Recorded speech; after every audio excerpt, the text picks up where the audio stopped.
Being late, I got stuck behind a jackknife tractor trailer over in Manchester on the way in. Welcome to the January 28th, 2013 meeting of the Newmarket Zoning Board of Adjustment. And our first order of business, as always, is the Pledge of Allegiance. I pledge allegiance to the flag of the United States of America and to the republic for which it stands, one nation, under God, indivisible, with liberty and justice for all. Okay, next order of business is review and approval of the minutes of the October 15th, 2012 meeting. Why don't we get any suggested changes out before we do anything? Anybody have any changes? Amendments, additions, deletions? I read them. Hmm? I don't think I did. I read them. Okay. Let us know. You were not present. That's right. Wayne? Nope, nothing for I me. make a motion we accept as printed. It's gotta be you. Second. Okay, all those in favor of approving the minutes of the October 15th, 2012 meeting as presented, please signify by saying aye. Aye. All those opposed? The ayes have it, and Mr. Barr is abstaining because he was absent. I'm also sorry to say that Jerry has resigned from the board, so we're down to 4. And then there were 4. Jerry has other... So anybody out there looking for a nice, fun time, good bunch of people to work with, come on and Are you volunteer. referring to us? Yeah. Oh. All right. Yes. Always happy to have people apply and take over the chairmanship, actually. You're not going to get off that easy. Yeah, I got another year in my sentence. Next order of regular business is application of William Pothier. Am I pronouncing that correctly? Special exception, reference section 1.05B1 and 2, and variances reference sections 1.05B1B and 1.05B2C of the Newmarket zoning ordinance. The applicant requests the special exceptions and variances to permit the expansion and raising of an accessory building, which is a non-conforming structure, by raising 5 feet to prevent flooding from high tides and rising water levels. The lot is located at 8 Bay Road, tax map U2, lot 356 in the R2 zone. And the first thing, Mr. Pothier, there are 4 of us right now. In order to obtain a variance, you need at least 3 votes. So statistically speaking, your chances are better if there's 5 of us than if there's 4. So your options are to go forward tonight with 4 of us, understanding that there's a slight, it's better statistically if we could get another person in here. Or we would go to the council and ask them to appoint somebody either for the purpose of sitting on this application or hopefully getting another board member. But it is your option to proceed this evening, understanding that you need at least 3 positive votes on your variance. Otherwise, we would just continue the meeting until we can get another person in here, hopefully on a special basis, hopefully within the next 30 days or so. But I leave that entirely up to you at this point. In that case, excuse me, I'd prefer to continue it to another point in the future. For a couple of reasons. One is I would like to have the additional person. The contractor who is assisting me with the project at the last minute couldn't make it this evening.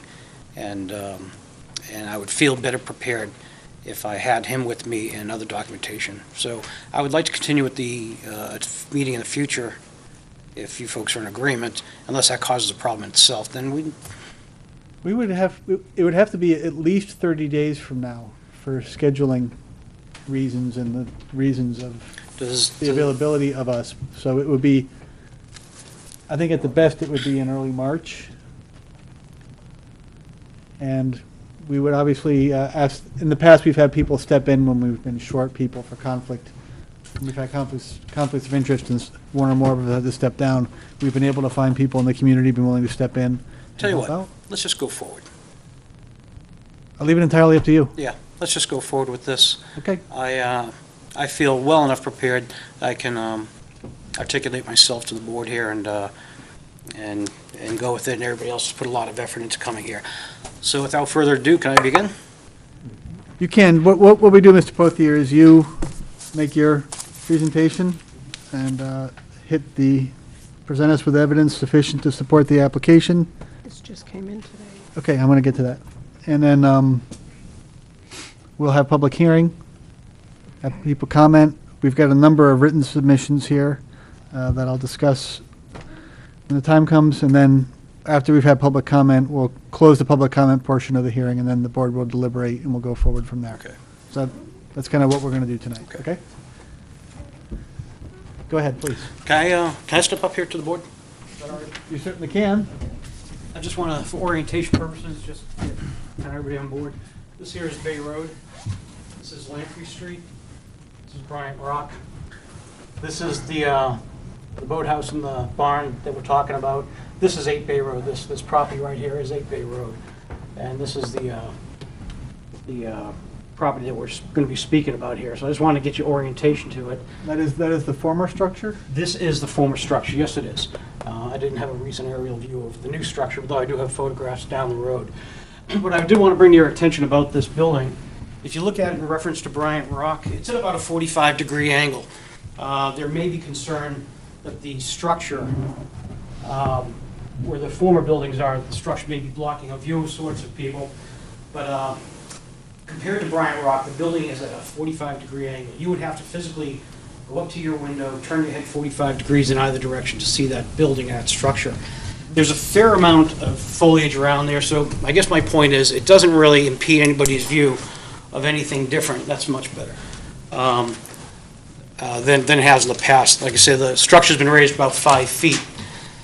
So, and I just want to, like I said, bring that to your attention in case that's an issue of blocking view. It's very difficult to see that building from anywhere. Even the building across the street on the corner of Bay Road and Lamprey Street is being blocked by trees of those buildings. If I may go along here, kind of give you a little history, if I might. Okay. Here's the, again, this is just a view. This was taken actually from Bryant Rock, and this is several years old. That's okay. And I can just walk through these fairly quickly before I start explaining everything. Just keep talking. Okay, so you can see, of course, the boathouse, and let me just point your attention here. I'll be addressing it later. This is actually a stovepipe. This here is an electric pole. I just want to point those out to you real quick. Moving right along. I'm sorry, I can go back. No, stay there. Okay. If I'm going too What I'm quickly, asking please stop is, me. are these buildings, there's a breezeway between these two structures? There's a breezeway, and they are loosely connected, and I say that because the water and the power went from the small building to the big building, and there was a small series of gangplanks that went between the two buildings as well. There's a sluiceway, a river, if you will, that goes underneath. Comes from Lamprey Street, goes across Bay Road, under this building, and empties into the Lamprey River. So this was really almost completely open to the sluiceway. You could essentially fall in if you were walking back there. Okay.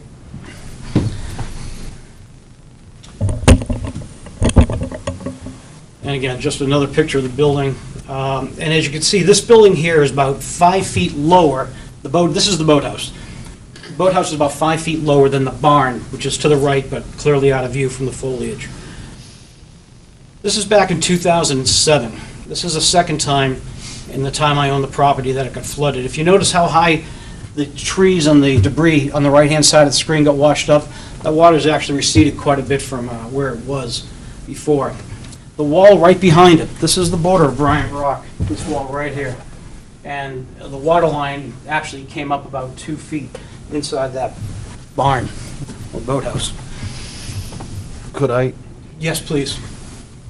Bryant Rock building is right up there. This is the main structure of Bryant Rock. These are the outbuildings right here. All right, that one borders Bay Road, That right is on the correct. edge of Bay Road. That's correct. Okay. The old Selectwood building. Yep.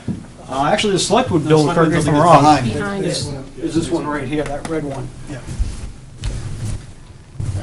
Okay. So these buildings there's a blue house. Is this all part of the same property? The blue house is just out of view here to the right-hand side. Is it all part of the Yes, same lot? That's part of the same lot. Yeah, and that was it's a single-family residence two-story with the full basement. And if you need me to go back to any of these photos to give you a better orientation, I'll be glad to. Again, this is just a different picture of the same flood in 2007. It went under in 2006, of course, during the Mother's Day flood again in 2007. This is the sluiceway. It had gotten, it received more damage during the flood and during the winters. You can see the support, this is the boathouse. You can see the support of it. It literally butts right up to the boundary line of Bryant Rock. This is a common boundary right here. Okay. Classically suspended on 55-gallon drums. There's about a 2.5-foot diameter tree that holds up the front of that, and then there's just timbers and so forth that have been holding up that building for 100 years or however long it's been there for. This is just, again, the front of the building. You see the trees on the right-hand side. That's how high the water level got, or at least when it receded, that's where it left the debris at. You see the front building, the barn, is slightly higher than the boathouse, okay? It's pretty much level with the street. And again, this is the support of the barn. You can just see it's just sort of levitating there, if you will. It's not much holding up there. In fact, I had to take it down because the insurance company was going to cancel my insurance company. Again, you can see the supports of the building. And this is the sluiceway. This is previously what it looked like. You had to bend over to go up inside there. The sluiceway, it just goes into the open, basically an open canal like that.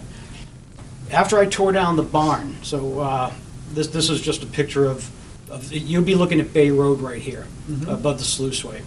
So that was the condition of it. This is the new structure.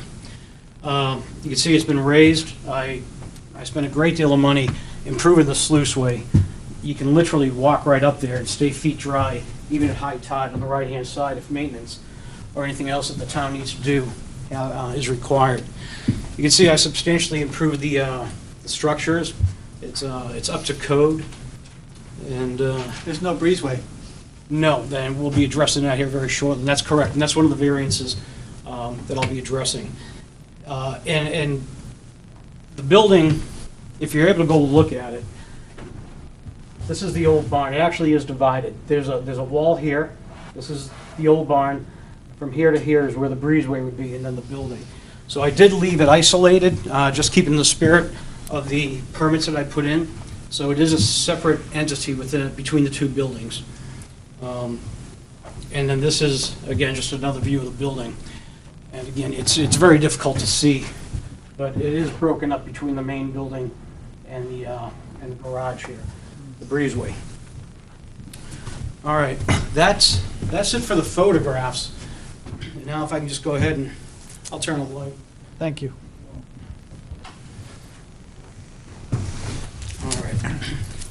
So what we have here is clearly a non-conforming lot and non-conforming structures. They butt literally up to the boundary of the property line of Bryant Rock to the right from this picture.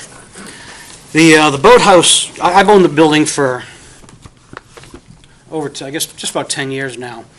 The building has traditionally been used literally as a boathouse. They built and fixed boats in there. It was somewhat habitable, not in the sense that we talk about today. There was a old flush toilet in the big building. There was an outhouse in the small building. They evacuated right into the Lamprey River, which went downstream, of course. There was electricity. In fact, I have an electric bill, which is kind of interesting. When I took over the property, I received 2 electric bills. One is for 8 Bay Road, being the blue house, and the other was 2 Lamprey Street, which is these buildings here. And I don't know why it was like that, but that's what the electric company considered that structure to be, was 2 Lamprey Street. And I do have that bill with me. My list here. Okay, so the historical use, people did stay in there.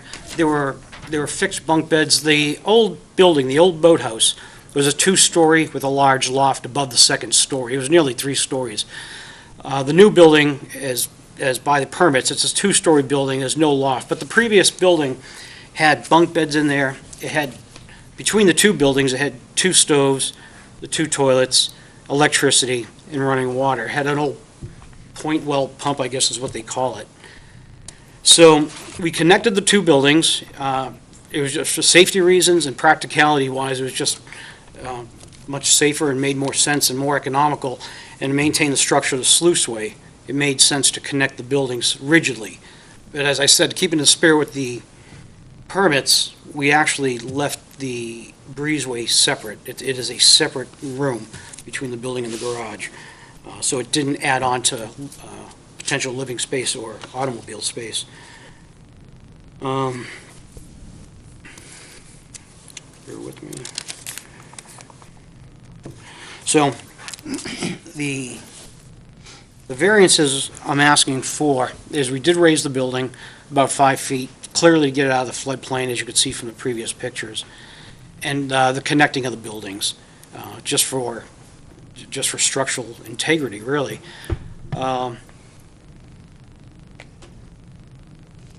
Trying to think here. I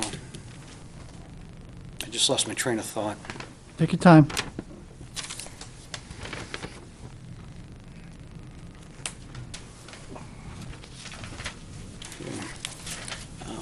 So anyway, I'm sorry, I did lose my train of thought there. But those are the 2 of the variances that I'm seeking, is to connect the buildings and to have raised the building. And then the third thing we're looking at, or I'm looking at, is to keep the historical use as a residence, if you will. It had been used in the past as a residence. They certainly had bunk beds, running water, and electricity in there. But the rules do, and I say the rules, the zoning rules, I guess, and ordinances do allow an in-law apartment, if you will, and they also allow a business, and it's all contingent upon the size of the other property. And if I'm wrong about that, I'm pretty sure I'm correct, that the blue house is about 945 square feet per floor. There's 2 floors and a full basement, which is about 2,800 feet. And I believe the ordinances allow for a business, if you will, of up to 800 feet, that's not correct? It's 800 square feet is the maximum for an accessory apartment. For an accessory apartment. So if we had to go that route, I think I meet the criteria for that, for an accessory apartment. But my contention is, pardon me? Has to be It has to be attached. attached. But my contention is with this, is it was historically used as a boathouse and a residence of sorts. And it does have its own physical address, at least according to the electric company, though it's part of 8 Bay Road. Is there a separate tax bill for this? There is not. No, it's just, it's all part of the same tax bill. Just for some reason, they numbered it differently. Certainly, the structure is in code compared to what it was before. I've sent out, actually, I guess I've received so far 11 letters of support from abutters regarding this property, supporting me for the continued building and the continued use of it. I don't have them with me. In my haste to get over here, I'd left them behind, but I could easily produce them. But I do have 11 letters from abutters, of which 10 are from Bryant Rock, and one is Patricia Gavin at 8 Bay Road. I'm sorry, 8A Bay Road, my next-door neighbor. So they do support what I'm doing, and I could, like I said, I could produce those letters, but I couldn't get them for you right now. I think it was prudent to go ahead and raise the building and to connect the structures. That sluiceway, I had no legal obligation to go ahead and improve that, but I did, again, for structural integrity and to maintain the sluiceway. The town certainly appreciates it, as they can easily access it anytime they need to. In this property in general, I've done a lot to really keep in spirit with the vision of the town and what they want to do. I've improved the waterway, I've put a dock in, I've cleaned up the property substantially, and I think my proposed use of the building as a residence is a reasonable use. I don't think I'm going against anything. I'm That's a sorry. separate application that you would have to apply for. That's not the subject of the meeting Okay. tonight. So subject, He's not talking about horizontal residential. and vertical expansion. okay, But so not- that's, Not the use. okay, I'm sorry. I That's a thought- separate application that would have to be. Okay. Is that consistent with everybody else's understanding? That's what I read in these papers, okay. Okay, so the use is totally separate. Okay. That'll be addressed in another time, then. Well, you would have to get a special exception for Okay. the home business and for the accessory apartment, and as Mr. Rosa pointed out, likely a variance because it would have to be attached to the primary residence. Understood. So in that case, for the raising of the structure and the connecting of the structure, I mean, I've been very transparent in my application permits, with putting in the permits to tear down the old structures, to build the new structures. The Town Building Commission has been over on numerous occasions. We've invited them over. Everything has been above board with this. And I do have support to continue the work from direct abutters. And I think it's a substantial improvement to the neighborhood. It's certainly going to increase the tax base. The building is certainly far more valuable than what stood there before. And aesthetically, it's a very nice-looking structure. So I think I've pretty much covered all bases. Are there any questions I can answer for you folks?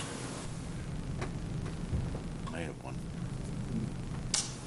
Did you have a survey, do you have an actual existing conditions and an as-built for this that you can show us? And I know you're going to say this, but did you have a surveyor come in and actually?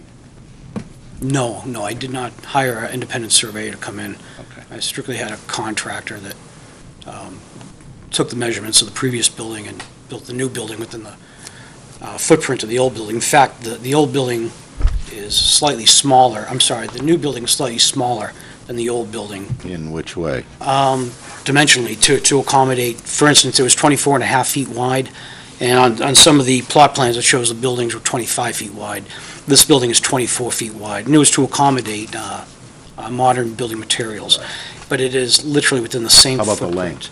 The length is no longer, it's exactly to the inch of the original two buildings. It's just filled in between the, Is it within the same footprint as the old building? yes, it is, literally within the same footprint. See, that's where I'm coming from, That's- is, With the exception, well, even that, Well- if you talk it all, That's what I'm asking is, I want to know, is the building as it stands today within the same footprint as the old building? yes, it is. but how do we know that?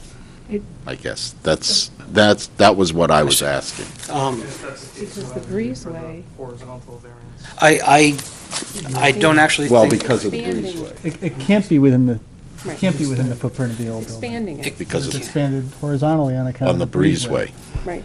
but if the old it's encumbrance of the old footprint. I mean, the fullness, and the two buildings were connected, so, I mean, at least my logic, my thinking, is that the footprint was of the two buildings, and that they're just simply permanently attached at this point. So I didn't expand the length of the buildings, or the width of the buildings. You've expanded the One of them. width. Both the width of the length of one of them, because the breezeway's gone now. Buildings are connected. Right. So whatever the width of whatever the breezeway was, 3 feet, 4 feet, 5 feet, whatever it is, the Yeah. footprint of the building is expanded by that amount. And the way, That's what I'm thinking.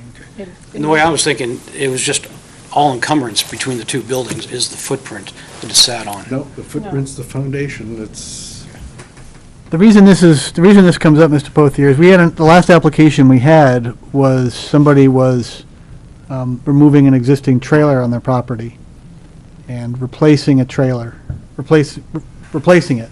But they didn't put the foundation in the same place as the old trailer. It was moved. I don't remember if it was bigger, but it was definitely in a different location. Was moved. And that meant that that was treated as though it was no longer entitled to grandfathered treatment because it was in a different location, and the permit was for the same precise location. And so that's why this is an issue that we address, so that we can be.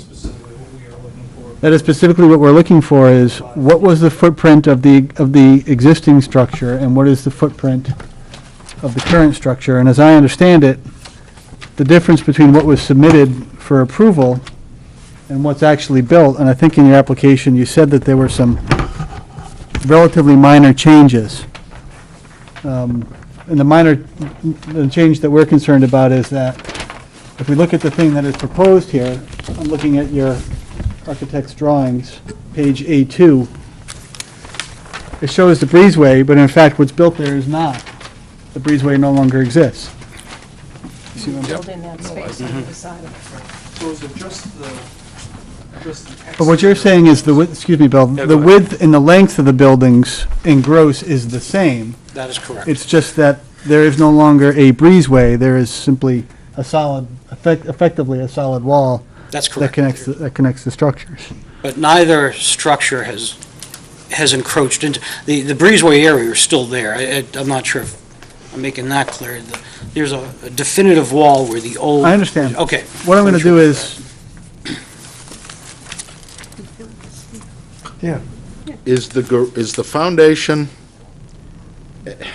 the total length of the foundation is 33.5, 5 feet, and 22.8? That's correct. That has not changed. Is it still, is the main building and the garage, is the garage cocked a little bit? As it was previously, yes, it is. And the found, it is? Yes, yeah, it is. about 10 degrees. See the way Does it- the foundation of the house I know, but I don't. and the foundation of the garage connect? Because they appeared to connect to. Yes, They are it's connected. a poured foundation on either monolithic- side of the It's a sluiceway. monolithic wall with an angle on it. That's correct. Okay. So The building is no closer to the property line? No, it's not. In fact, if you Can we have a recall. couple pictures? Sure. I think you Sir, say can in you light here, those lights? you say somewhere in here it's about a foot and a half, varies? It goes from, well, let me go back to one of these photographs right here, right there. Okay, that is literally against the property line. You couldn't put your finger between that. See the support that it's sitting on? Oh, he's going to the end of the wood support. You're referring to here? Yeah. What's this distance here? I don't A know. foot or two? I think it's less than 2, but I'm sure, well, you gotta figure that barrel's, it's somewhat over the barrel a little bit, so it's at least a foot, I'd say. I understand what you're saying. Then go back to And the, then, okay, but also notice, it spaces out over this way. So it's against the wall at that point, it spaces out. And go back to, let's see, to the new building? towards the end. Right there. Right there.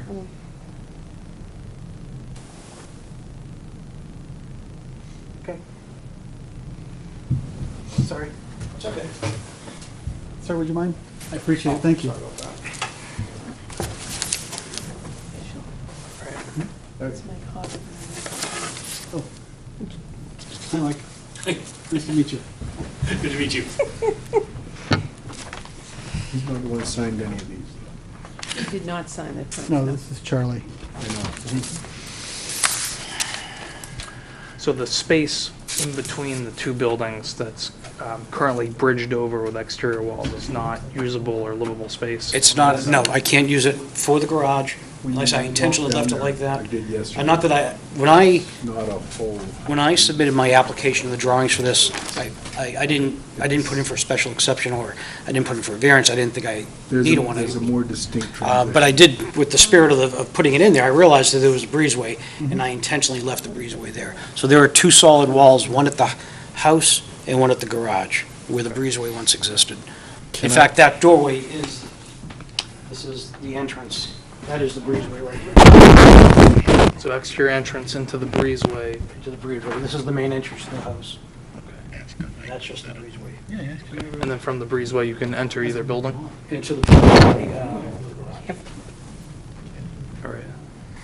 And you said before, the purpose of enclosing the breezeway was for structural support to tie the buildings Well, together? predominantly safety. I mean, you're 6 or 8 feet above the river there. If it was open, anybody, anything could fall in there. You saw the degradation of the previous sluiceway, the walls are just collapsing in. Certainly connecting the structure, and this is why I do wish my builder was here, he could articulate this better, but certainly having a solid structured wall all the way down there, and the breezeway is completely covered until the end of this building, so there's no possibility for anyone incidentally or accidentally falling in. It just made a more practical sense to do that. Could I ask you a hypothetical? Sure. Would you be interested in this at all? Because I think we can solve one of these. Would you be willing to remove and back to original? If in fact this foundation is in the place that it's supposed to be existing, it's the right size. We can't verify that because nothing was done beforehand, so we're going to have to. But there may be. But would you be willing to remove that and get that breezeway back to original conditions? And I think we can solve that problem. So you mean, The horizontal. so cut out that section of sluiceway? I'm sorry, that section of breezeway? Correct. As far as the foundation, I don't have a real problem. I think he's improved the situation there. The vertical. Right. Well, I don't know. The height, you can talk about the height, but if the foundation here, Yeah. obviously there wasn't a little piece of foundation here and here. But I don't have a real problem with that because I think he's really improved the situation. What I think is the problem is if he could remove whatever and get back to original on the breezeway, I think that would solve the horizontal problem. I'm not sure how that would affect the actual structure of the building itself. Well, Certainly don't again, know. I don't know whether or not we would make him remove and make an unsafe condition by removing those floors, which obviously you said they were open before, and I think that is a dangerous situation, but. I actually put concrete. Part of what's happening is Get your microphone so people can hear. part of what's happened is from what I could see from looking underneath it, was that the foundation extends and the foundations actually connect. So it's one solid wall from one corner and then there's an angle on it. Right. So that's what everything's supporting on. I don't know what the status of the common wall, whether it's, I don't think it wouldn't make sense to have two walls over there, so I think they've got one wall supporting, You mean the foundation? Foundation walls, yeah. Yeah. so I'm not sure that you can actually go out and, it's definitely not constructed per the plans that we've got here, I'm not talking about touching the foundation. okay? I'm talking about just framing. Just the framing. Just Okay. the framing, leaving the subfloor there to make it a safe situation and get it back to original. And I think I would be happy anyway with that. Now, what I'm asking you is that possible? Are you willing to Bring it back to the original design bring that, concept. and then that'll solve this way. Up the 5 feet, we can, I would certainly consider that, although I really couldn't say how that would affect the structure of the building itself. And I gotta tell you, to be quite honest with you, when you go through the exceptions here, and this is where I'm coming from on this. The ordinance? Yeah, I got it here. When we go through the exception, I mean, you have to meet every single one of these A, B, C, D, E, F. I mean, we can discuss all of them, but B is the expansion is not in the 100-year floodplain. I mean, that kind of knocks it right out there. We don't have to really discuss it any further. So the record is clear. Wayne's referring to 1.05B1B. Yeah, and so what I'm doing is I'm trying to solve a problem here for you. That's what I'm trying to do, because I mean, I I understand. look at this, number B, and I yellowed it, and I said, how can I vote for that? I mean, that stands right out. Right, so what we're saying is, we're thinking that if the structure was constructed to this drawing that we're looking at here, that Correct. we would not need a horizontal. Correct. That's what we're saying. And Could I- is that also in the opinion On the of the assumption building? that it's actually within the footprint of the old Right. structure, which we don't know. We don't know, but So Wayne's giving him the benefit of the doubt on that And issue, I'd be inclined to give them the benefit of the doubt, too. yes. just based on what you know Which about was the connection you talked about before with the planks. your historic going knowledge. between Were you one of the two. people involved in the fish fries? And the concrete slab would still remain, the concrete prefabbed, Why don't, this is obviously going to take a little bit more work. Why don't I withdraw my application with prejudice? Can I do that? And We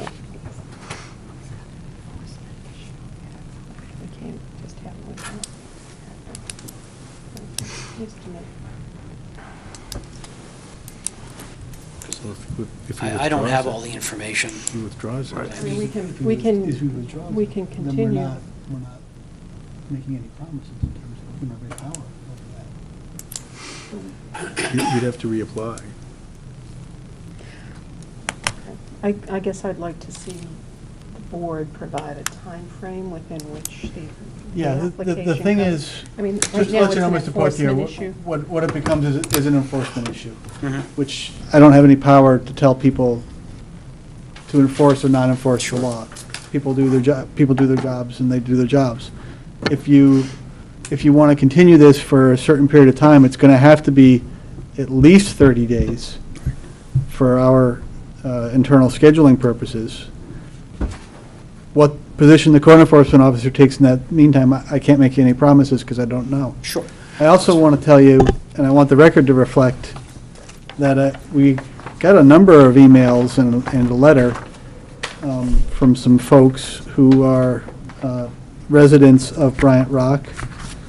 Bernard Gordon, Alice Gianni and Michael Smith, Cal Witten, who's the president of the Bryant Rock Condominium Association, and Rick Martineau.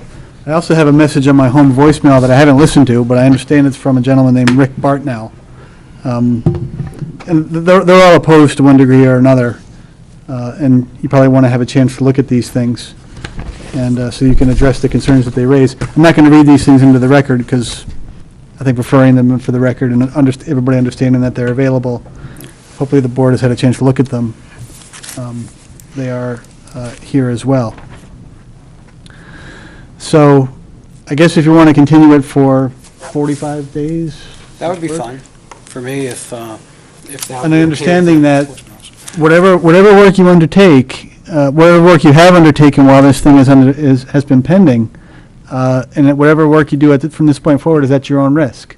And the only work No I've promises, and you know. Understood. The only thing I've done since the permits were suspended was simply put a roof on just to protect the integrity of the building, just to Understood. prevent any further damage to As it. long as we're clear that whatever you do is at your own risk. Sure. And that's, so, That being said also, the world's paved with good intents, but this is kind of a quasi-judicial, so we're working on evidence. Anything you can give us that proves your point. Right now, all we've got is statements from you saying, yep, it matches the footprint, and it's the same height, or 5 feet higher for the water. We've got nothing that, concrete to work from, no concrete evidence. It all amounts to basically hearsay at this point. So whatever you can do to firm up the concrete numbers, the better. Okay. So if you're- if you can find an existing, An existing plot plan, if Existing plot plan. if your contractor has some dimensions, some elevations, things like that, then, you know, that's all that much better. I do know some of that information is available. I don't have it with me, obviously. But it probably sounds, the most prudent thing is just to continue this, as we said. Mhm. So, okay.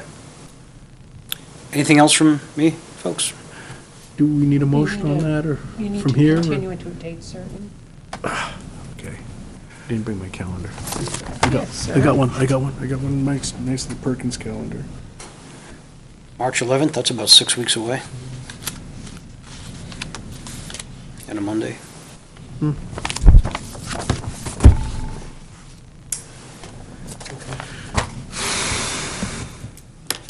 I say March 4th. Yep, that's fine, too. I've got a jury trial coming up in March, so I need to get this done. March. Works for me. Would you excuse me a second on March 4th date? I may actually be out of the country.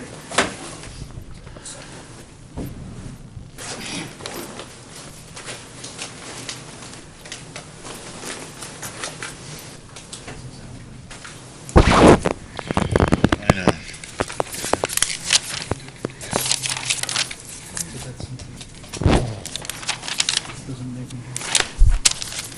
March 4 works. Motion? I make, is the 4th work for you? Yes, it does. I make a motion that we continue this hearing to March 4th, 7 o'clock, same place. Second. Further discussion? All those in favor, please signify by saying aye. Aye. All those opposed? Thank you all very much. I appreciate the time and consideration. I would also, Mr. Pothier, it's not strictly within my jurisdiction, maybe, or our jurisdiction, maybe, but I'm looking at your DES permit, and it looks like all work shall be in accordance with revised plans by your architect. And, I don't think they have been, so I don't know, maybe you want to get a hold of Dory Wigan as well. Okay, Just a suggestion. okay. It may or may not make a difference, I don't know, All right. from her point of view. Thank you very much. Have a nice night, folks. Good luck. Thank you for your presentation. Thank you for coming out tonight, those of you who came out to a little anticlimactic. We'll get to it. Any further new or old business to come before the board? Other than maybe with council to try and get us a Yep. 5th.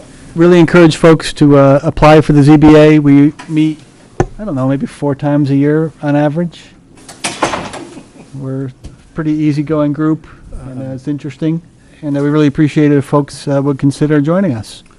I do have one Yes. that I'd like to bring up. Well, Mike's here. Welcome, Mike. Thank you. Welcome to the funny farm. Code enforcement officer. And I don't know, I'm just going to put this out here. I just think in view of the fact that we've had 2 of these in a row, and I don't know how you can come up with some sort of a policy on where it's close or whatever, but we should really have these guys pin this and certify these foundations or somehow, because, you know, it saves a lot of aggravation on everybody's part. Right, this is clearly not a clean application, and you're right, it shouldn't happen this way. Yeah, and it'd make our job, your job, the applicant's job, everybody's job would be much better, and, Yeah, absolutely. There's room for improvement. yeah, so if, I would request that maybe if you could come up with some sort of a policy. I know it's not our board's Yeah, no, I to agree. do that, but, Yeah. This was messy right from the get-go and should be cleaner, and I think that's, impetus is to clean up the process. good, good, There. thank you. Yeah, messy on a number of levels, not all of which are our responsibility. It's going to be at some point, but. I'll make a motion to adjourn. Second. Was there any other new or old business? Okay. All those in favor? Do you want to report on appeal? Oh, no, that'd be great. Yeah, Yeah, And Yeah, X has filed a motion. yeah, this is the Cheney, Walter Yeah. Cheney thing. Yeah. The, I'd be he interested. filed an appeal to the Superior Court, and the FX filed the other day a motion to dismiss it because his appeal was untimely, is our argument, and that's pending. And Justin Richardson is also filing, because the town is mentioned in the Yeah. lawsuit as well. So Yeah, he's but- filing a motion as well. Yeah, the town, I don't know what the town is doing, but our lawyer is filing a motion to dismiss the claims against the ZBA, and we'll see what happens. Be interesting to see what a Superior Court judge says about our responsibility or something we don't have any jurisdiction over. Well, if this motion prevails, then the court's not going to get that far. No, I understand that. So, okay, consider the meeting adjourned. Thank you.